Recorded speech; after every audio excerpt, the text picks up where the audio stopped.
જાડેજા દ્વારા અનાજ માફિયા પર વધુ એક પ્રહાર. સરકારી અનાજનો 14,210 કિલોગ્રામ જથ્થો ભરેલું કન્ટેનર સીઝ કર્યું.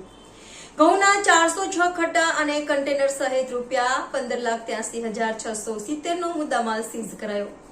ગત તારીખ 27/7/2024 શનિવારના રોજ ખાનગી બાતમીદાર દ્વારા કલેક્ટર શ્રી ગીર સોમનાથ દિગ્વિજયસિંહ ડી જાડેજાને સરકારી અનાજનો મોટો જથ્થો ગેરવલ્લે થતો હોવાની બાતમી મળતા તેઓના હેઠળ સીધા માર્ગદર્શન જિલ્લા પુરવઠા અધિકારી ગીર સોમનાથ અને મામલતદાર શ્રી સૂત્રાપાડાની ટીમ લોઢવા કોડીનાર રોડ પર 66 કેવી સબસ્ટેશન પાસે મહેશ અર્જુન ભોળાની વાડીમાં આવેલ ગોડાઉન પર ત્રાટકી હતી. અત્રે અનાજનો સદર જથ્થો શંકાસ્પદ જણાતા ઘઉં અંદાજિત 35 કેજી કટ્ટા, 375 કટ્ટા બાજરો અંદાજિત 35 કેજી કટ્ટા, 7 કટ્ટા ઘઉં કણકી અંદાજિત 35 કેજી કટ્ટા, 24 કટ્ટા મળી કુલ 406 કટ્ટા અનાજ અંદાજિત 14,210 કિલોગ્રામ અનાજ તથા ટ્રક કન્ટેનર સહિત અંદાજિત કુલ ₹15,83,670 નો મુદ્દામાલ સીઝ કરી ગોરખમઢી સૂત્રાપાડા સ્થિત સરકારી ગોડાઉન ખાતે ખસેડીને આગળની કાયદેસરની કાર્યવાહી હાથ ધરવામાં આવેલ છે.